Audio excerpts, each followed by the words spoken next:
my question to you is, what is your line of action if SSC verdict comes in PTI's favor and the government says we don't follow it, or whatever they come up with, because they are clearly trying to avoid it? What do you do?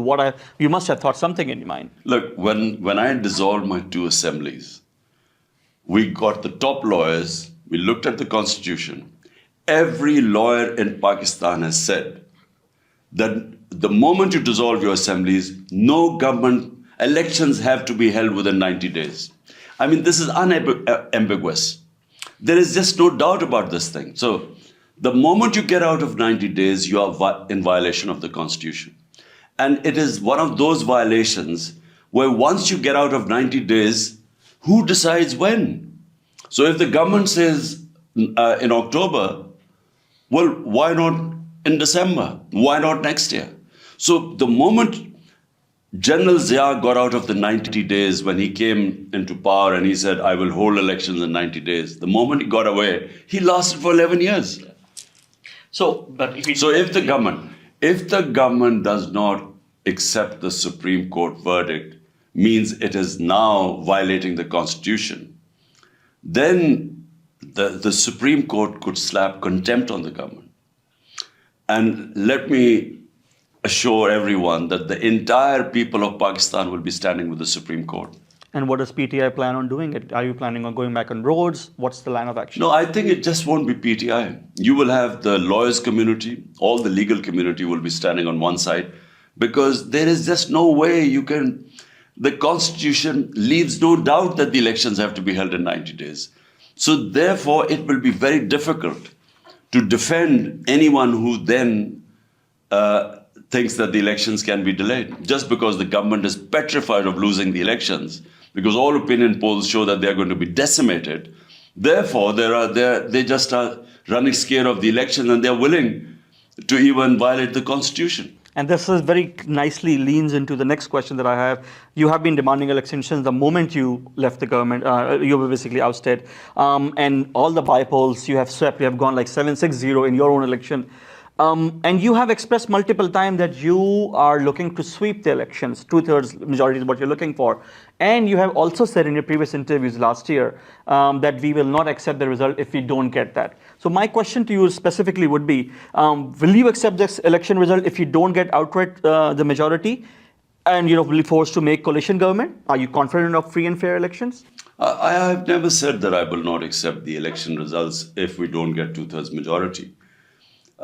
All I have said is that right now, if you look at the opinion polls, you look at the by-elections, where despite total support by the establishment and the Election Commission, the 12-party coalition has only won 7 out of 37. PTI has won 30 by-elections.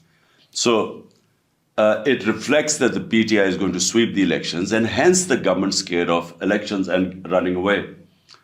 But I can't say what the elections would be, whether I will accept the results or not, because we don't know what the election commission is totally controlled by the government, as is obvious in the Supreme Court. The election commissioner had no constitutional right to prolong the elections. They could not have announced the election in October. This is a violation of the constitution. In fact, the election commission should be held in contempt, because the constitution is clear. Their job was to hold the elections when as required in the constitution. They couldn't have given a date in October. So my point is that we will see what happens in the elections. I can't say whether we'll accept the result or not, because I don't know what will happen in the elections and how the election commission and the establishment will behave. I don't know. Going forward, and you obviously in the last 12 months, you have been talking about military's role. Have you planned in restructuring civil-military imbalance that we are seeing? How do you plan on working on that? Look, Pakistan has to change. Where we are stuck right now, Pakistan is stuck in the worst economic crisis in our history. Now, if we have to get out of this crisis, Pakistan has to completely be restructured. Our governance system has to change completely. We have to have rule of law in this country to create the enabling environment to attract investment in this country, because we have hardly any investment coming in. Our biggest source of investment are overseas Pakistanis. there are about 10 million overseas Pakistanis. Their GDP is more than, in dollars, is more than the GDP of Pakistan.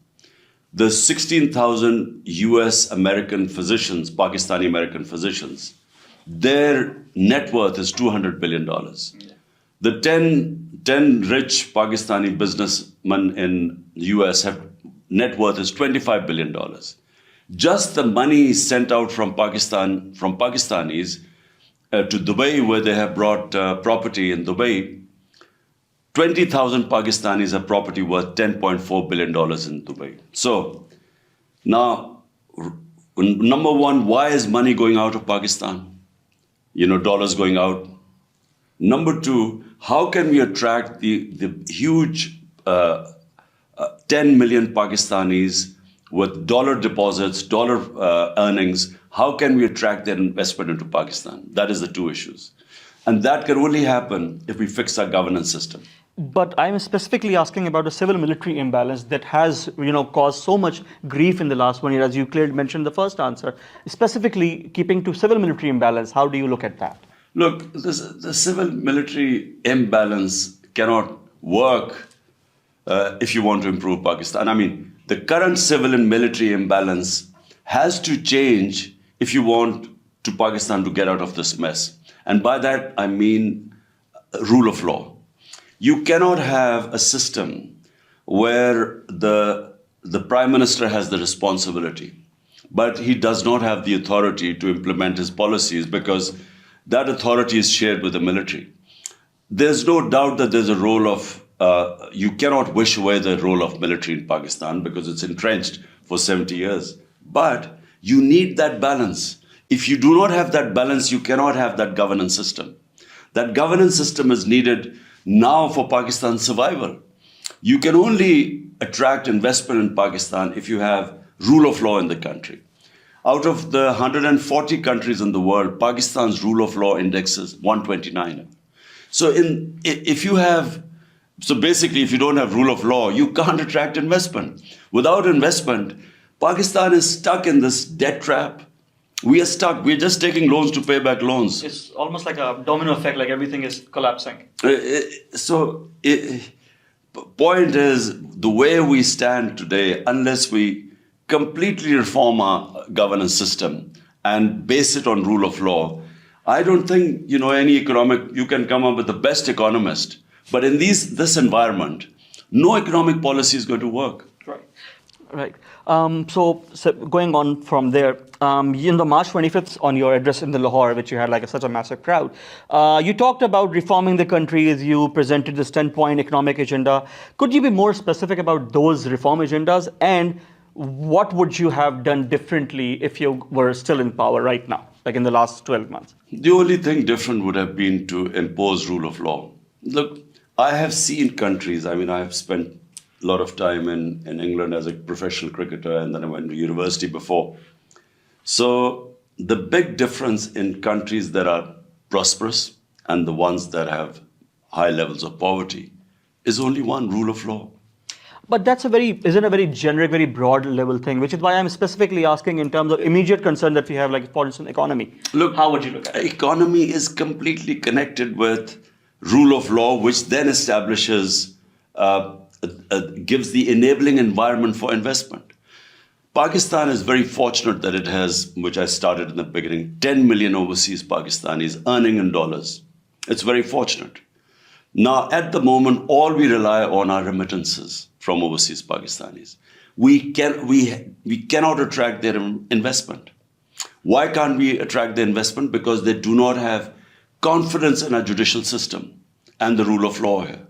So if they don't have confidence, they will go and invest in Dubai, in Malaysia, anywhere else, but not here.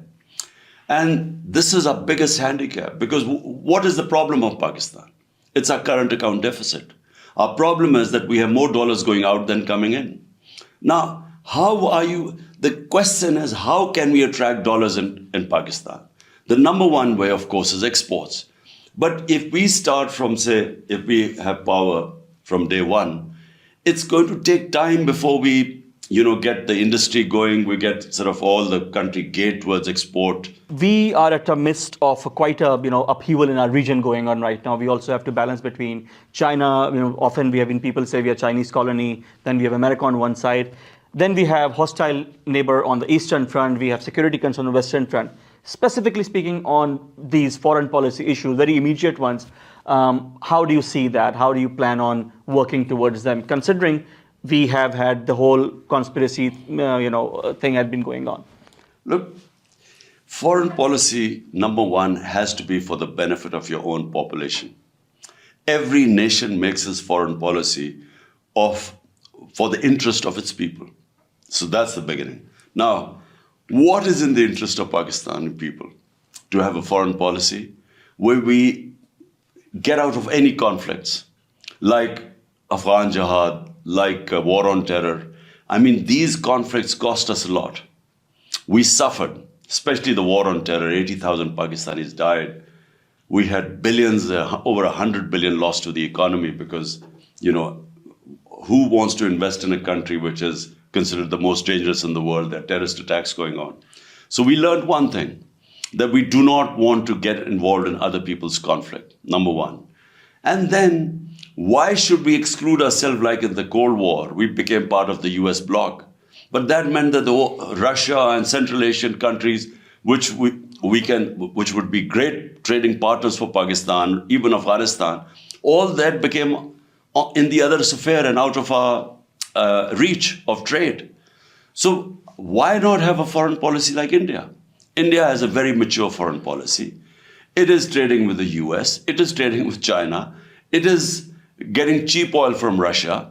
So India's foreign policy benefits its people. It's kept down its inflation because it got oil from Russia at discounted price. We, on the other hand, we had negotiated discounted price, but our government went. And the new government came in and they just didn't pay any attention to it. As a result, we had to pay high oil prices, which led to high inflation and which led to more poverty.